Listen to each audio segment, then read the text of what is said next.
حامدا و مصلیا اما بعد. قابل قدر میرے معزز سامعین کرام، اس پارے میں دو حصے ہیں. نمبر 1 سورہ حجر مکمل، نمبر 2 سورہ نحل مکمل. نمبر 1 سورہ حجر میں 4 باتیں یہ ہیں. نمبر 1 کفار کی آرزو، یعنی آخرت میں جب کفار مسلمانوں کو مزے میں اور خود کو عذاب میں دیکھیں گے تو تمنا کریں گے کہ کاش ہم بھی مسلمان ہو جاتے. نمبر 2 قرآن کی حفاظت، یعنی اللہ تبارک و تعالی نے قیامت تک کے لیے قرآن کریم کی حفاظت کا ذمہ لیا ہے. نمبر 3 انسان کی تخلیق، یعنی اللہ تبارک و تعالی نے انسان کو منی سے بنایا، فرشتوں کا مسجود بنایا، شیطان مردود ہوا، اس نے قیامت تک انسانوں کو گمراہ کرنے کی قسم کھا لی. نمبر 4 3 قصے. پہلا قصہ، حضرت ابراہیم علیہ السلام کو فرشتوں نے آ کر بیٹے کی خوشخبری دی. اس وقت ان کی اہلیہ بہت بوڑھی تھی، بظاہر یہ ولادت کی عمر نہ تھی، اس لیے آپ کو بیٹے کی خوشخبری سن کر خوشی بھی ہوئی اور تعجب بھی ہوا. فرشتوں نے کہا ہم آپ کو سچی خوشخبری سنا رہے ہیں، آپ مایوس نہ ہوں. آپ نے فرمایا کہ اللہ کی رحمت سے مایوس ہونا تو صرف گمراہوں کا کام ہے. دوسرا قصہ، فرشتے حضرت ابراہیم علیہ السلام کو خوشخبری سنا کر حضرت لوط علیہ السلام کی خدمت میں حاضر ہوئے اور ان سے درخواست کی کہ آپ اپنے گھر والوں کو ساتھ لے کر رات ہی کو اس بستی سے نکل جائیے، کیونکہ آپ کی بستی والے گناہوں کی سرکشی میں اتنے آگے نکل گئے ہیں کہ اللہ تبارک و تعالیٰ نے ان کے ناپاک وجود سے زمین کو پاک کرنے کا فیصلہ کر لیا ہے. ان لوگوں کی جڑ صبح ہوتے ہوتے کاٹ دی جائے گی. تیسرا قصہ، اصحاب الحجر، ان سے مراد قوم ثمود ہیں.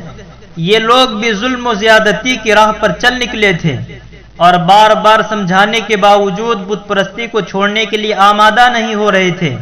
انہیں مختلف معجزات دکھائے گئے، بالخصوص پہاڑی چٹان سے اونٹنی کی ولادت کا معجزہ، جو کہ حقیقت میں کئی معجزوں کا مجموعہ تھا. اونٹنی کا چٹان سے برآمد ہونا، نکلتے ہی اس کی ولادت کا قریب ہونا، اس کے جسم کا غیر معمولی بڑا ہونا، اس سے بہت زیادہ دودھ کا حاصل ہونا.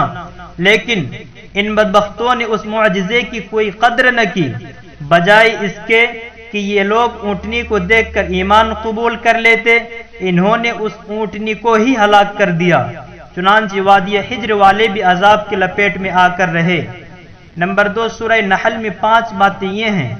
نمبر 1 توحید، نمبر 2 رسالت، نمبر 3 شہد کی مکھی، نمبر 4 جامع آیت، نمبر 5 حضرت ابراہیم علیہ السلام کی تعریف. نمبر 1 توحید. اللہ تعالیٰ نے زمین کو فرش اور آسمان کو چھت بنایا، انسان کو نطفے سے پیدا کیا، چوپائے پیدا کیے جن میں مختلف منافع بھی ہیں اور وہ اپنے مالک کے لیے فخر و جمال کا باعث بھی ہوتے ہیں.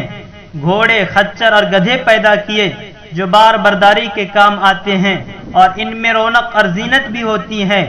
بارش وہی برساتا ہے، پھر اس بارش سے زیتون، کھجور، انگور اور دوسرے بہت سارے میوجات اور غلے وہی پیدا کرتا ہے. رات اور دن، سورج اور چاند کو اسی نے انسان کی خدمت میں لگا رکھا ہے. دریاؤں سے تازہ گوشت اور زیور وہی مہیا کرتا ہے. سمندر میں جہاز اور کشتیاں اسی کے حکم سے رواں دواں ہیں. اگر اللہ تبارک و تعالیٰ کی نعمتوں کو شمار کرنا چاہیں تو شمار نہیں کر سکتے. نمبر 2 رسالت.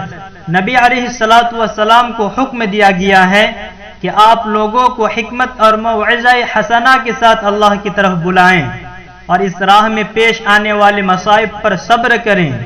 نیز آپ کو صبر کرنے اور تنگ دل نہ ہونے کی تلقین کی گئی ہے. نمبر 3 شہد کی مکھی. شہد کی مکھی کا نظام بہت عجیب ہوتا ہے. یہ اللہ کے حکم سے پہاڑوں اور درختوں میں اپنا چھتا بناتی ہیں. یہ مختلف قسم کے پھلوں کا رس چوستی ہیں، پھر ان سے اللہ تبارک و تعالی شہد نکالتے ہیں جس کے رنگ مختلف ہوتے ہیں، اور اس شہد میں اللہ تبارک و تعالی نے انسانوں کی بیماریوں کے لیے شفا رکھی ہے. نمبر 4 جامع آیت.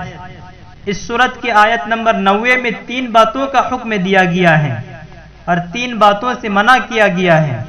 عبادات اور معاملات میں عدل، ہر ایک کے ساتھ اچھا سلوک اور قرابت داروں کے ساتھ تعاون کرنے کا حکم دیا گیا ہے، اور واضح برائی، منع کردہ کاموں اور ظلم کرنے سے روکا گیا ہے۔ نمبر 5، حضرت ابراہیم علیہ السلام کی تعریف۔ حضرت ابراہیم علیہ السلام زندگی بھر توحید خالص پر جمے رہے۔ حضور اکرم صلی اللہ علیہ وسلم کو ان کی ملت کی اتباع کرنے کا حکم دیا گیا ہے۔ اللہ تبارک و تعالی سے دعا ہے کہ اللہ تبارک و تعالی اس 14واں پارہ کا خلاصہ قرآن کو قبول فرمائے۔